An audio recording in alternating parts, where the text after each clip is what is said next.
Get more muscle for your money with Dixie Chopper mowers. We've been handcrafting the fastest and toughest mowers in the heartland of America for over 35 years. Whether you're a homeowner or commercial landscaper, Dixie Chopper has a full lineup of zero-turn mowers with 0% financing for 48 months. No other mower has the speed, power, and performance of a Dixie Chopper, the world's fastest lawnmower. Your local Dixie Chopper dealer is Brooks Contractor Supply, located at 2748 Highway 441 South, Dublin.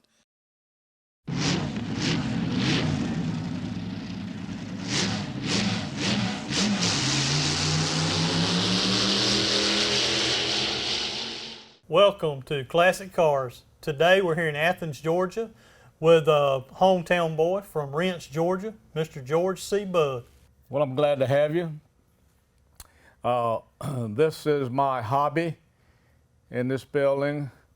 I have 130 antique automobiles. The oldest one is 103 years old. This is it over here. It's a Model T Ford. The newest one is a 69. There are two 1969 vehicles in here. They're arranged fairly well in chronological order. In other words, the first one you see here is the oldest one. And as you go from left to right, they get newer by 1 year. And you can tell if you don't know what year a car is, we have license plates on them for the year they were born. For example, that car right there is a 1928. So the license plate on the front of it says 1928. But this area over here are all Model A Fords, with the exception of this first one. That was a Model T. They made 15 million of these cars. And then the Model A's, they made 5 million of them. And there are more Model A cars on the road today than any other one brand of old cars. In fact, we take these cars on tours. I've been 600 and 800 mile tours with the Model A, drive them about 40 or 45 miles an hour. There's a club in Atlanta called the Horseless Carriage Club, and they sponsor a tour every year called the Social Security Run. They invite 100 participants to show up, and we drive sometimes 600 or 800 miles. Wow. And it's a lot of fun. We drive the back roads, don't get on the interstates or the 4 lanes. We drive through the countryside. Somebody goes ahead and maps us out a route. People on the front porches waving at us, but I bet it's a sight to see. it's a lot of fun, and it takes your mind off of whatever it is you do during the day for a living. Yes. Well, Mr. Bugg, this mailbox has a lot of memory to you. Being your dad used to be a rural route carrier. This box right here, it was made back in the 20s, and it was an old ugly orange box. And my friend has a body shop, and he restored it, put these stickers on it. But my father was a rural mail carrier. As you mentioned, we lived in Rents. He had 150 miles of dirt roads, and he carried the mail every day. After a while, his assistant turned out to not be too dependable, so he got my mother to carry the mail when he was sick. So my dad was a main carrier, and my mother was his assistant when he got sick. Wow. That's pretty neat. And Daddy would make his route and be home about 2:30, 2:45 in the afternoon. My mother could run the same route and be at home about 12:15. But the difference being, my father would stop at the little grocery stores along the way and chat with some of his folks and eat a candy bar. Yeah. Took his time. Did you ever ride with your dad to do the mail carrying? In the summertime, when we had bad weather, I would ride with him in case he slipped in the ditch, because as I said, he had 150 miles of dirt roads. If he slipped in the ditch, I'd go find somebody with some mules or a tractor to pull us out. Yes. Probably some of those roads today are paved. Have Well, you I would been back imagine in that so, area? yeah. I would imagine a lot of them are paved today, but some of them probably still dirt roads too. Yes. But Those that's a long way to drive a car. He furnished his own car. And I can remember going with him. He had a 1942 Hudson automobile, and those cars were built lower on the ground, and those dirt roads it had ruts in them, and the center was higher than the ruts were on either side. And the front axle of that car would act as a plow and knock all that dirt up into the engine compartment. So he'd have to go to the shop periodically, in fact, frequently, and get his car worked on. And we would go to a Pontiac dealership in Dublin called Wynn and Balsley. This is back, see, I was born in 1935, and I was probably 10 or 12 years old when that happened.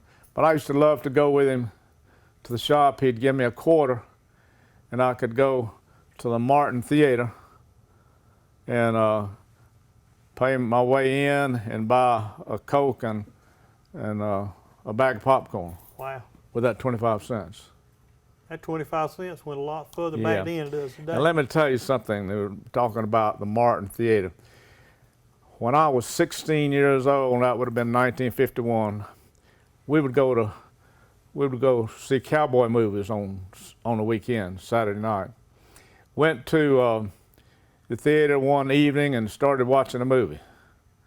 Well, during the movie, after we'd been watching a while, they turned the lights on,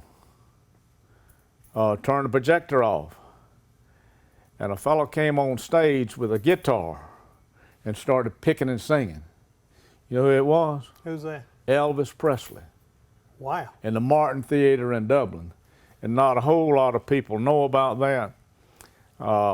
When they were restoring that theater to make a little civic center, Yes, is sir. that what they did with it? Yes, sir. It's beautiful today. I told one of the guys down there about that. It was one of the leaders that was restoring that, and he couldn't believe that.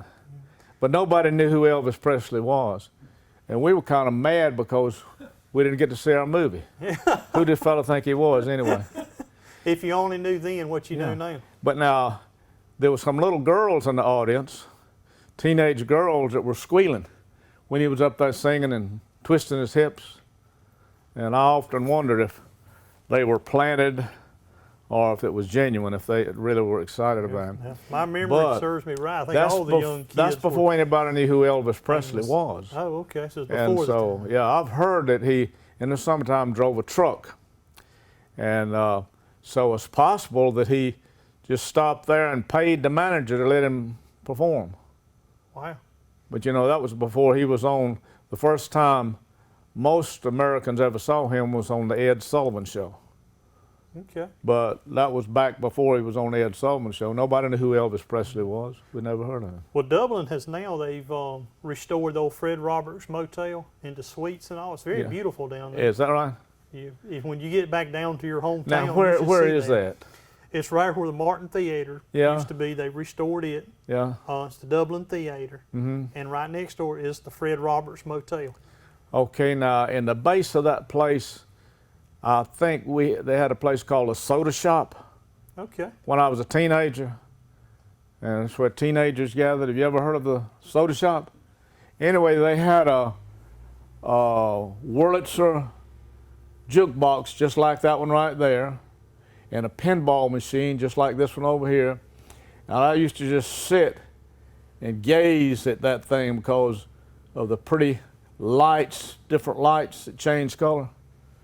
I didn't have any money to put in it, but I had an opportunity to buy one of these, and I bought it.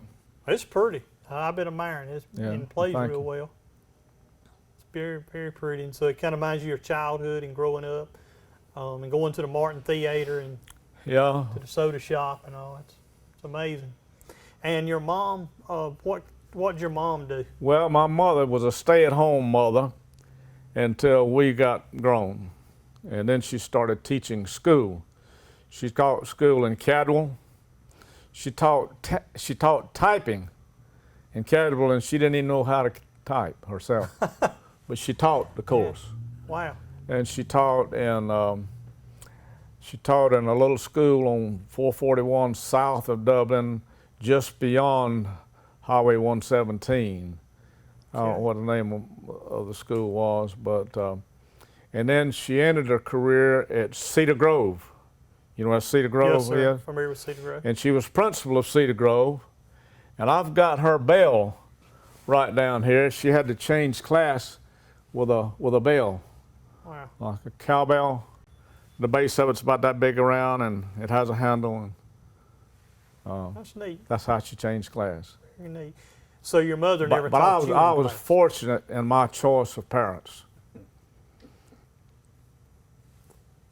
There are two women in my life without whom I don't know what would have ever happened to me. The first one was my mother, and the second one was my wife, Yes, sir. who died 30 years ago.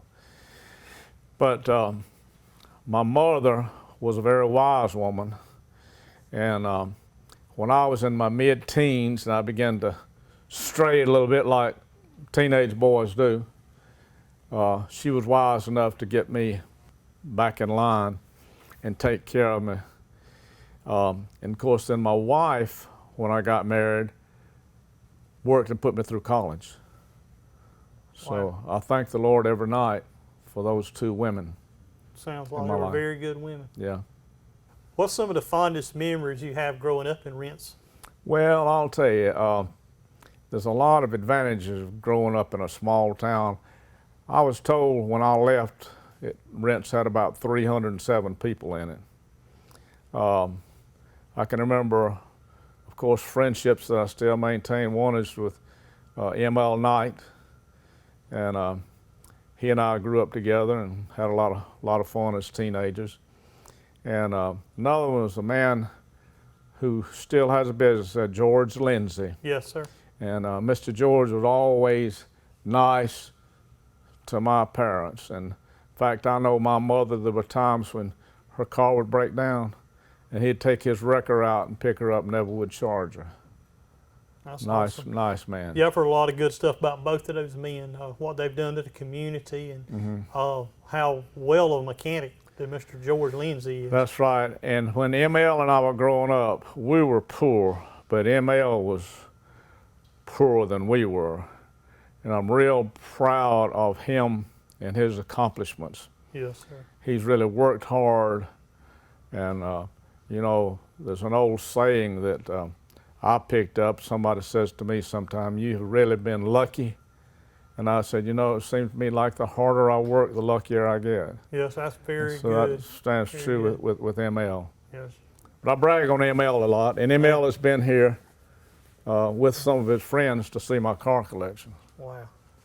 Yeah, ML's a good guy. Now, ML, if you see this on TV, I'm not going to tell these fellas about all the hanky-panky we got involved in, because I know it might embarrass you. Hi, I'm Tim Redding Jr. with Dublin Ford Lincoln, and I'm proud to call Dublin, Georgia my home.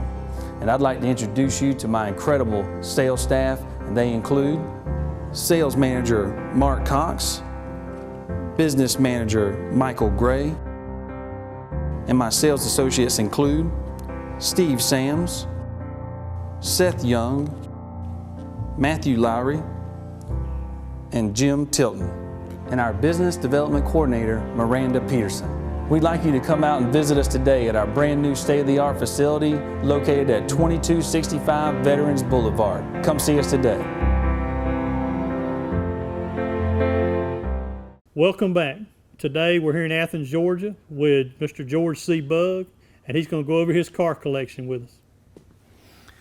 Okay, this is the oldest vehicle in this building. This is a 1912 Model T Ford. This is the third year that Ford mass-produced cars, and this is a picture of the man who started it all. That's Henry Ford. And this car, you have to crank with a crank up front here with this handle. You have to be very careful with that. These things will hurt you if the car backfires while you're spinning it, and if you're not holding it right, it'll hurt you. What you do is you don't grab it and wrap your thumb around it. If you do, if it backfires, it'll hurt you. And in fact, it broke my wrist shortly after I got it. What you have to do is put your thumb on top of the handle. That way, if it backfires, it'll jerk the handle out of your hand. But this car came from Alabama. It's a first place national winner. This oval piece on the front right there says that it won first place competing with vehicles all over the United States and Canada. Now, several of these vehicles in here have those tags on them, which means that they have won first place. I've got a couple of cars. This is one of them that won an award at a very prestigious show in Hilton Head, South Carolina, called Concours d'Elegance.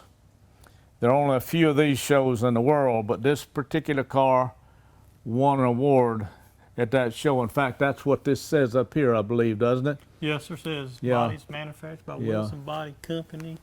It's the People's Choice, number 996, Hilton Head Island. That's right. Concours d'Elegance. Now, these cars were more difficult to drive than the later model cars. You change gears with your feet, and they had 20 horsepower engines. From this style automobile, they went to a Model A. The Model A's had a 40 horse engine, and you had a regular H pattern transmission in the floor, first, second, and third gear, and then reverse. That's where the H comes from. The left side of the H on the left bottom side is first gear. Then you go up, and the horizontal part of the H is neutral, and you go over to the right and push it up, and that's second gear, and then you pull it down, and that's third. And reverse is on the left-hand portion of the H, and is up top. But now this car is more difficult to drive because you have to change gears with your feet. But when you went into the Model A era, those cars had that improved transmission, Yeah. plus a motor that was twice as powerful as the engines in these cars. Well, I So- noticed a good upgrade on was this one actually has a bulb, where this one you have to light the kerosene lamp. to That's see at correct. night. Yeah. Well, these are kerosene parking lights, and these lights in the front right here use the same technology that the miners used in the coal mines. What was that technology called? I'm not real sure. Look before my time. But anyway, you had a powder in the bottom part of that container down there, and water in the top, and water dripped down into that powder, and the same, just like Alka-Seltzer, when you drop Alka-Seltzer tablet into water, it makes a gas, and that does too. Wow. And Yeah, I'm not familiar tube with that. runs up to the front, and that gas goes up there, and you open the doors on these headlamps and strike a match and light them. And they say then you have to strike another match to see if it's burning. So you didn't have much light. Automobiles good. have But come a that's long way, haven't they? That's neat, the techniques they come up with to do that. Now, this particular car right here is a Chalmers automobile. You notice this is a first place national winner, so is that one, and most of these cars are, meaning that they competed with vehicles from all over the United States and Canada. And so you don't get one of these easily. The car has to be in tip-top shape to get it. Plus, it's got to be put back in its original state. You can't make a hot rod out of one. It's got to be just like it came from the factory. Yes, sir. But this Chalmers automobile right here, during its heyday, was about the third largest producer of automobiles in the United States. But Mr. Chalmers got appointed a position with the federal government that paid him $1 a year. $1 a year doesn't buy many groceries, does it? But No, sir. prestige doesn't put groceries on your table either. But anyway, he turned his business over to his subordinates to run, and they began to have financial problems. So the bank hired a fellow named Walter P. Chrysler to come on board. And he initially called the cars Chalmers Chrysler. And then he did away with the name Chalmers altogether. And so this is the beginning of Chrysler Corporation here. Wow. These cars have wood spoke wheels. Now we start with the Model A's here. Now these vehicles have license plates on them. And look at license plate, it'll tell you what year the car was made. This style vehicle is a truck and it's called a Huckster. Huckster, a Huckster. I have two of these, this one and a red one on the back over there. As we're going up the aisle here, this next vehicle is 1929 and it's called a Sport Coupe. Now, you notice on some of these cars, I'll have magnetic signs on the sides when they put them in parades. When we passed by the judging stand, they used to holler out, "What kind of car is that?" So I had some magnetic signs made saying what kind of car it was, and on some of them that we put in a lot of parades, we put the owner's name too. I noticed this one has the rumble seat in the back. Yeah, it has rumble seats. Several of these cars had rumble seats. I like that. I read a little bit about that. It said those were made for servants to ride in. Okay, I never knew the history behind them. This is the 1927, and so is this car here. This car has been to the Concours d'Elegance show down in Hilton Head and won an award also. The earlier Model Ts, you had to crank with a crank. And of course, this one has one, but this has electric starter on it. Next to that car is a 1932 Hudson. And I understand that there are only 6 of these that can be documented in the world, and that this is the very nicest one. This car belonged to a doctor at Emory University in Atlanta, and one of my friends told me about it, and I thought, I don't care anything about looking at an old 32 Hudson. But I went up there and I looked at it, saw it, and fell in love with it and bought it. So I doubt if you'll ever see another one of these. I love the paint color. Huh? I love that paint color. It's pretty. That's That Washington blue. The way that bleeds into it. And you see the vents on the side of the cowl up here. Yes, sir. That's to disperse heat. That is a beautiful. Now this automobile only has a little over 20,000 miles on it, but it's been restored twice. And the doctor that I bought it from told me when he got the car that one of these wings was broken off up here, and he told the guy that was restoring it he'd like for him to weld it back, and he said, "Let me just make you a new one." So he said he took a piece of this material right here and put it on a workbench and just ground that out and made that whole, that he had the old one that he put beside it to see what it looked like. Now the Hudson's emblem was a triangle. You see that triangle right there? You notice the headlamps are made like a triangle? I see that. The bumper pieces right here like that. The clutch and brake pedals are in triangles. The little cowl lights on the side over there are triangles. Now in 1981, you were winner of the National First Prize. Yeah, that's right. A lot of these vehicles now. Most of the cars that you see in here were like you see them when I bought them. This was an exception here. I bought this car and then restored it. We took it all to pieces, put a new grill in it, we put new running boards on it. All these, you see that's new rubber in here and new bolts there. And got my friend who has a body shop to paint it. And another friend who's an artist, I got to pinstripe it. The striping right here, that's not plastic strips, that was done by a paintbrush. And when I watched him do that, he would come over here and run down there and back off and wipe it off. And he did that about 6 or 8 times. And I said, "Why are you wiping it off?" He said, "I don't like the way it looks." So finally he got the hang of it and he did the whole car. That's called pinstriping. Now this is a very desirable type of a car to own if you like Ford. This is a 1934. And this is probably one of the nicest ones you'll ever see right here. This is the first Beautiful. place national winner also. Beautiful car. Now these Fords are in chronological order. As you go from left to right, the car to the right is 1 year newer.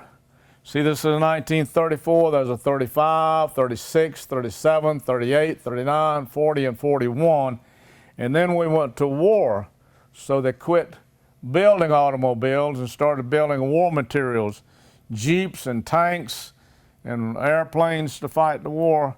So 41 was the last year that the manufacturers made automobiles, and then 1946 was the first year that they started back. But these cars in chronological order, and they go up to 41. Now this one here is a convertible. Yep, this is a convertible.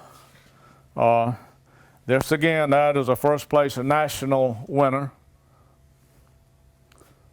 That car looks black, but it's not. It's actually a maroon color. Can you tell that? I'm seeing that in the light. Yeah, I first thought it was black, but it's kind of a wine color. The V8. You see a lot of these 34 Fords that are made into hot rods, but you won't see any hot rods in this building. All these cars are fixed back just like they came off the assembly line.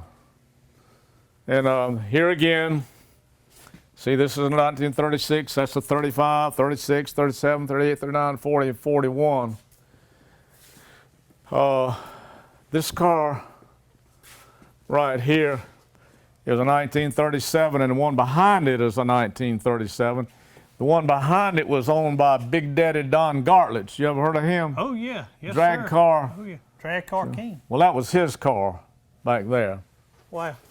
And now, Mr. Bugg, you were telling me that Don Garland used to own this car? Yeah, Big Daddy Don Gartlett's owned this car, and this has been fixed up some. You see it's got fender skirts on it in the back.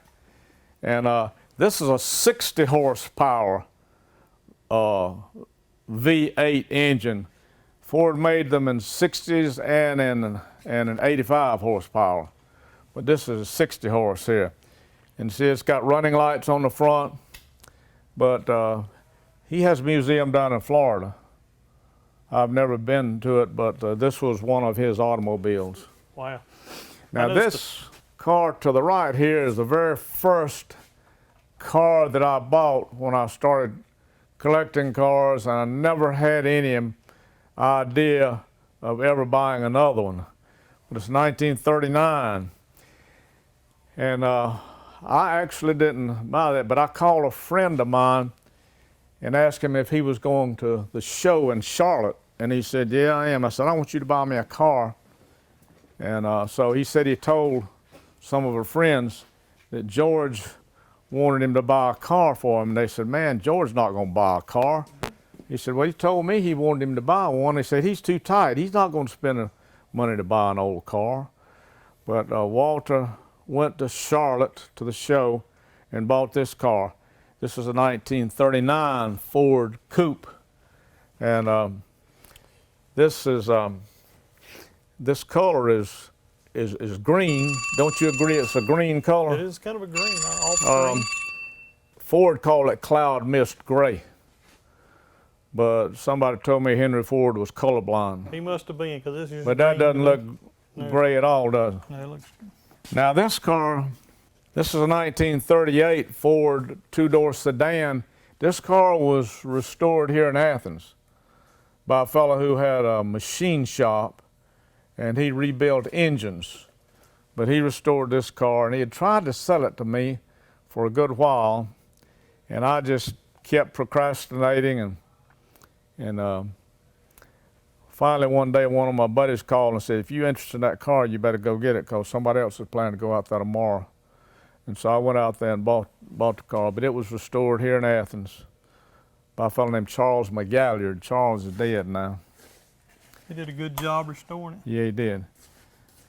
Now this vehicle here is 1939 Ford. This car was restored in North Wilkesboro, North Carolina. A lot of antique cars in North Wilkesboro. You know who Junior Johnson NASCAR Yes, fame sir. was. Well, Junior Johnson lives up there, and he and a lot of his buddies have these cars, and this car came from north of Wilkesboro, so did the one next to it.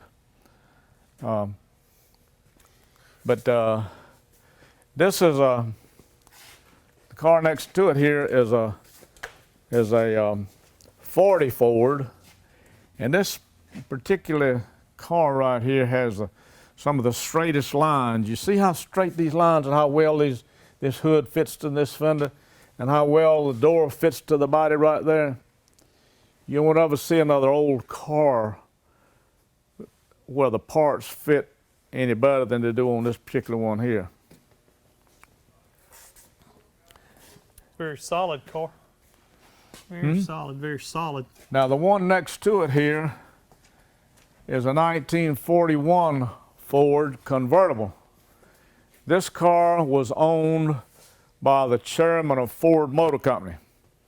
At that particular time, his name was Michael Dingman. And that's a beautiful automobile, isn't it? This is the Very last beautiful. year that automobiles were produced before the Second World War started. The car next to it is a 46. That's the first year they started making cars again. You see, when we went to war, automobile manufacturers started making war materials. They made tanks and jeeps and airplanes and whatever it took to run the war. There were no cars made. Did you know that? No, sir. From Didn't know that. 1941 to 1945, there were no cars made. In 1946, which is the year that this car was made right here, was the first car after the 41s. So there's a gap here when there were no cars made. Now in early 42, they made a few vehicles. I can show you in the back a couple that I have. Bowling at Shamrock Bowling Center is family fun at its best, so spare some time and head on over to Shamrock Bowling Center at 104 Bowling Lane. Enjoy bowling on our 24 lanes. Grab a bite at Simple's Cafe. Visit the Emerald Lounge, and everybody loves the game arcade and pool room. Let the good times roll at Shamrock Bowling Center. Look for our specials, including Wacky Wednesdays from 6 until 10 p.m. $2.50 per game, $2.50 shoe rental. Call Shamrock Bowling Center today for group rates, parties, and general information at 272-2477. That's 272-2477. Shamrock Bowling Center, where the good times roll.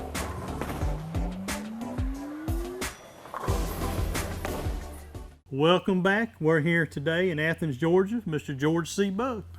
Mr. George, we're going to carry on. Well, thank you. The vehicle to my left here is a 1946 automobile. This was the first year that automobile manufacturers in this company, in this country, started making cars after the war. We were at war in 42, 43, and 44, 45. And so this is the first year of automobile production in this country after the war. Now, those of us in the old car hobby refer to these automobiles that have fenders like this as being fat fenders. Now, in 1949, Ford made a car that looks like this. This is a 1950, but it looked very much like this car, just very few changes. And they used this box design, did away with the fenders like this. Now, Kaiser started this in 1947, and over here I'll show you later a Fraser that has got this same design. But this is a convertible. This is a 50 Ford, and the car behind it is a 1950 Chevrolet. Now, this vehicle here is a 1953 Chevrolet. Pretty cool, isn't it? Red. Beautiful. And this thing over the windshield up here is called a sun visor. Now, just coincidentally, there's about 4 cars here who have sun visors, 3 in the back and this one right here too. This just happened to be like this. We didn't intentionally put all the cars together with sun visors. This car came from Texas.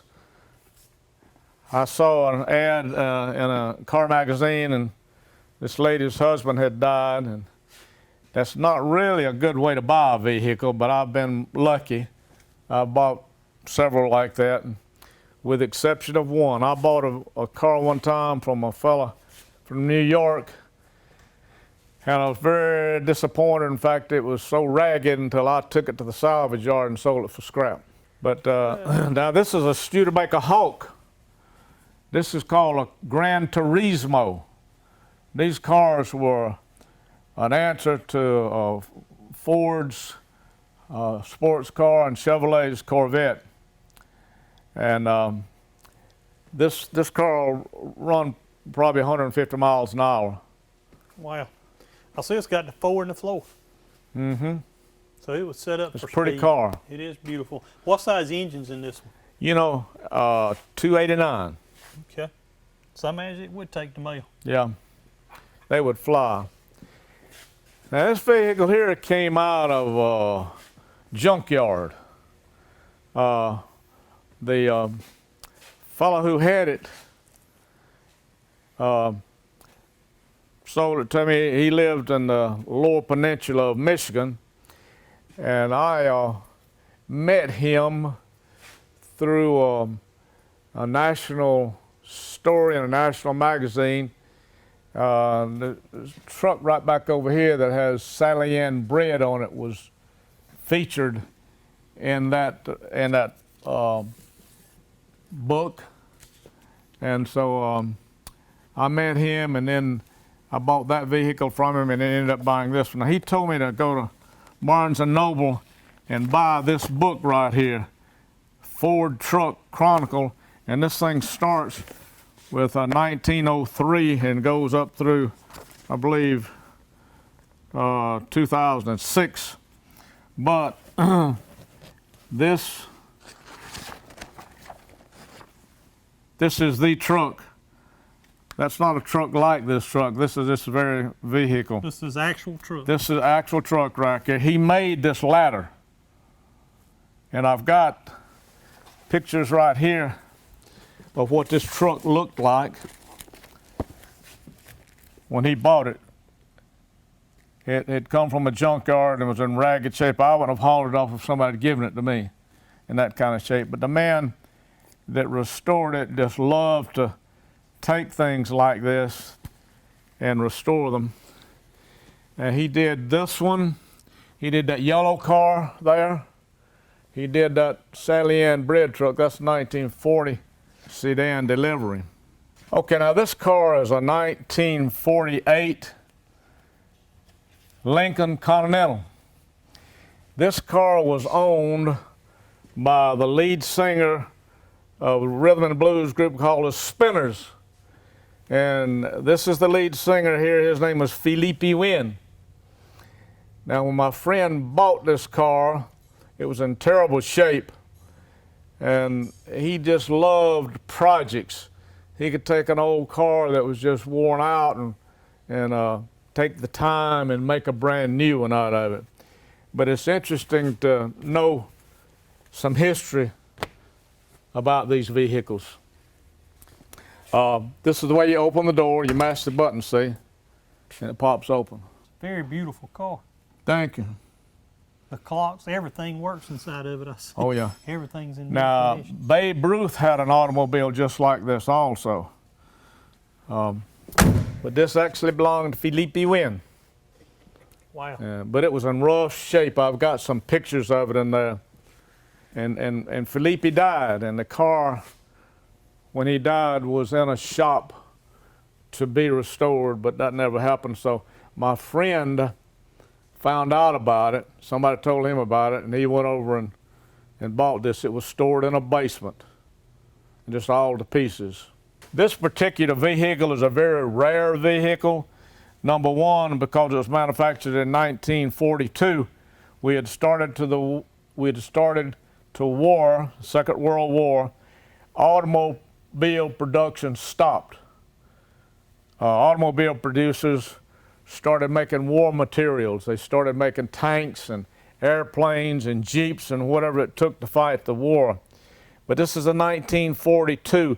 They made a very few of them at the beginning of that year. But this is a pretty unique car for that reason. It's being a 1942 model. Now on the windshield up here, this little A right here means that you're entitled to buy gasoline. Gasoline was rationed during the war.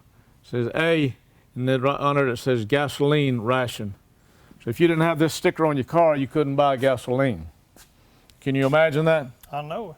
We take a lot for privilege. Well, a lot of things were rationed. Sugar was rationed, gasoline was rationed, tires were rationed, and I don't know what else was rationed.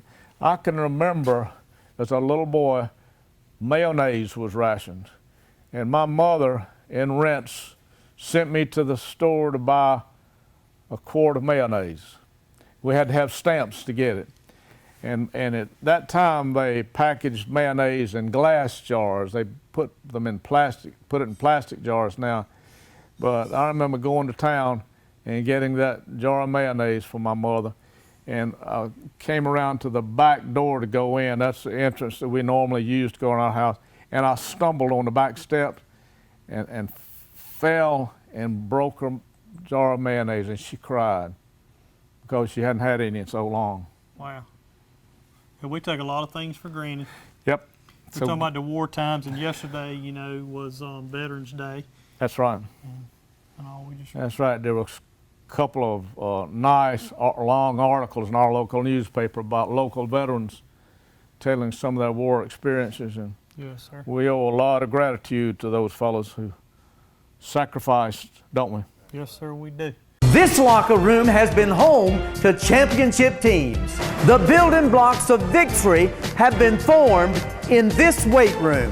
This field has seen epic games. And our dealership, Dublin Chevrolet, has a great lineup and a winning team.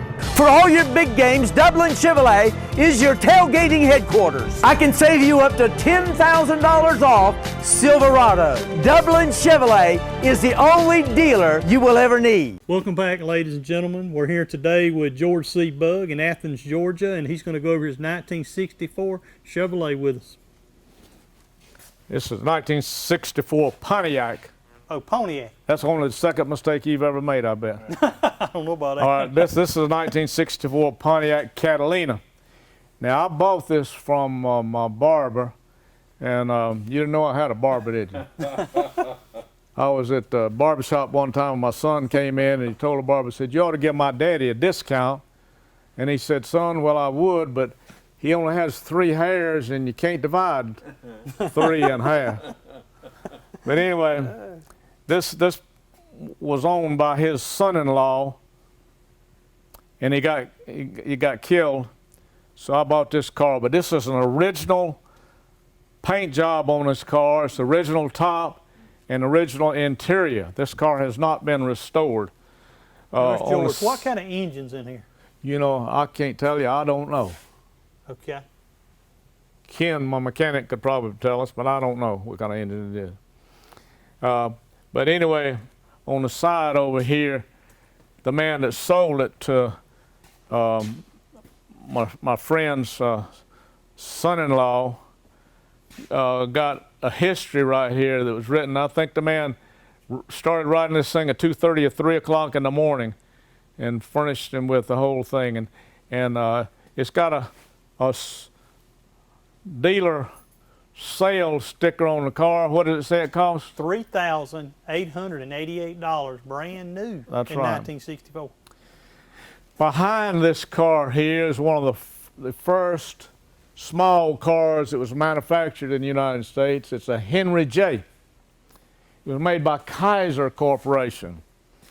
Kaiser made 2 automobiles, full-size cars. One was called a Kaiser, the other one was called a Fraser. but this was the first economy car that was made in this country. This is 1951. Nice driving little car because it's small and got narrow tires. Now these people also made a car and sold it to Sears Roebuck. Sears sold a car under the name Allstate. I believe this little piece of literature right here tells you about that. But Allstate, or Sears rather, would take the car and put their tires on it, Allstate tires, their batteries, Allstate batteries, and their spark plugs and whatever they sold, they would add to the car. And there was very little difference in the Henry J and the Allstate. The only difference would have been a little difference in the grill up here. Now, if you could find one of these cars with the name Allstate on it, that's a rare automobile. I've never actually seen one. Mr. George, I see you got your from the George C. Bugg collection sticker on here. What can you tell me about your collection and these Model A's? Okay, this is a Model A Ford Roadster, meaning it's got a convertible top. It has a rumble seat that will accommodate 2 people back here. I don't like for people to climb in and out of my rumble seats because they scratch up the fenders, so we don't let them do that. But this is what the horn sounds like. It's a unique horn. It's the only vehicle that has these. Now, the radiator cap up here serves as a heat indicator. It's got a thermostat in it, and it has mercury in it, and you can look through the windshield, and if the mercury rises too far, you know your car is running hot. This is a collector's item here. This radiator cap right here is no longer produced. These things are worth $1,000 a piece. Wow. I've got 2 of them, one on 2 different cars. But these cars are fun to drive. We drive them in parades a lot simply because they don't run hot. And most people have not seen cars of this age. Now, the reason that I put this on the side is because when we're in parades and we go by the reviewing stand, sometimes people, they would holler out, "What kind of car is that?" So I decided to put some magnetic signs on them and tell us what kind of car it is and who it belongs to. So that solves that problem. But I have 14 of these cars, different styles, as you can see down through here. And we use these in parades a lot. People really like them. Now, Mr. George, you've also had them out on road trips, right? Oh yeah, most of these Model A's I've had on tours that ran close to 1,000 miles. There's a club out of Atlanta called the Horseless Carriage Club that has a tour every year. It's called the Social Security Run. I guess that indicates a bunch of old folks. Must do. But we have some younger people, but they limit it to 100 cars. And it's got to be a 1942 or older. Most of the cars that go on that run are these cars, Model A Fords. And it's a lot of fun. We drive on the back roads. We don't get on interstates. And whoever plans a trip maps us out a route that we're going to run. Now last year, we went way down in South Georgia. And from there, we toured out in different directions. Now some people trailer their cars to the point where we're going to gather. Yes, sir. But I always drive mine. Okay. Now down in South Georgia where we were, that was another 140 or 50 miles. But that's what they're made for, to drive. That's right. So I don't trailer mine. But it looks like they're not very driven very much. Let me show you something. These how nice they automobiles look as good under the hood as they do outside. If the engines have not been detailed when we get them, then we detail them. See how pretty that looks down there? What we do, if they haven't been detailed, is we paint the engine. That's the color it's supposed to be. And we paint these lug nuts too. And then when it dries, we take them off and put new lug nuts on there. See how nice that looks? But see the firewall, how clean it is, and immaculate. Not a speck of anything on it. But every car in here, Model A's, early V8 Fords, and regardless of what they are, have the engine compartment detailed like that. And if they're not detailed when I get them, then we detail them.